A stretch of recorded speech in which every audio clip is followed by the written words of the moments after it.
No Mirpur, no party. West Indies 2-0-তে এগিয়ে গেল এবং সিরিজটিও নিজেদের নামে করে নিল। বাংলাদেশ কিছুদিন আগে মিরপুরে এই সেম ওয়েস্ট ইন্ডিজকেই কিন্তু ওডিআই সিরিজটা হারাইছিল। সেটা কিভাবে হারাইছিল ধান ক্ষেতের কাহিনী আমরা সবাই জানি, এবং বলছিলাম যে বাংলাদেশ একটা ফেক কনফিডেন্স পাইলো ওয়েস্ট ইন্ডিজকে একদম ফেকভাবে হারায়া, এবং আজকে টের পাইলো ভালো পিচে যে বাংলাদেশের বর্তমান অবস্থাটা কীরকম। বাংলাদেশ প্রত্যেকটা টুর্নামেন্টের আগে এই ধরনের কিছু ফেক কনফিডেন্স নিয়ে যায় মিরপুরের সেই কয়লার খনি থেকে। আপনি চিন্তা করেন, বাংলাদেশ যদি এই টি-20 সিরিজটা মিরপুরে খেলতো, অবভিয়াসলি এই টি-20 সিরিজটা বাংলাদেশ 3-0-তে জিতত। এই যেমন এশিয়া কাপের আগে পাকিস্তানকে মিরপুরে সিরিজ হারায় তারপর গেছিল এশিয়া কাপ খেলতে, সেখানেও একটা ফেক কনফিডেন্স নিয়ে গেছে বাংলাদেশ। যদিও শ্রীলঙ্কাকে হারানোর পরে আমরা সেই কথাটা ভুলে গেছিলাম এবং সেটা নিয়ে আমরা খুব একটা কথা বলি নাই, কিন্তু আপনি চিন্তা করেন বাংলাদেশের ব্যাটিংয়ের কি নাজেহাল অবস্থা। আমাদের ব্যাটসম্যানরা 150 রান চেস করতে পারে না। আর এই ওয়েস্ট ইন্ডিজ টিম যার সাথে বাংলাদেশ হারলো, এই ওয়েস্ট ইন্ডিজ টিমের কিন্তু বর্তমান অবস্থা অনেক খারাপ।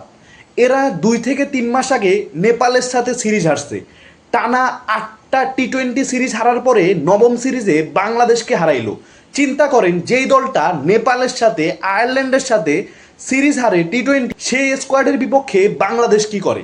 চিন্তা করেন বাংলাদেশের আসলে অবস্থানটা কোন জায়গায়। প্রথম টি-20 হারার পরে ক্যাপ্টেন লিটন দাস দায়টা চাপিয়ে দিয়েছিলেন শামীম পাটোয়ারির উপরে, কিন্তু ভাই দায়টা আপনাদের প্রত্যেকটা ব্যাটসম্যানের। আপনি নিজে কি করছেন? লাইক আমাদের ব্যাটসম্যানদের সেই বছরের পর বছর থেকে ঠিক একই অবস্থা। আমরা 150টা রান চেস করতে পারি না। যে কয়টা ম্যাচ আপনি 150 রান চেস করছেন, কিভাবে করছেন? লাইক ওপেনিংয়ে যদি একটা ভালো শুরু আয়না দিতে পারে বা 1-2জন ব্যাটসম্যান যদি ভালো খেলা ফেলাইতে পারে, তখন আমাদের 150 রান চেস করাটা পসিবল হয়। কিন্তু সেটা শুক্র 2 দিন। লাইক চিন্তা করেন, বছরে 2টা ম্যাচ 3টা ম্যাচ আপনি 150 রান চেস করে জিতলেন, আর বাকিগুলোতে সেমভাবে হারা যান। এবং ম্যাচগুলো হারেন কাদের কারণে? ব্যাটসম্যানদের কারণে। বলাররা কিন্তু ঠিকই প্রত্যেকটা ম্যাচে নিজেদের দায়িত্বটা পালন করে।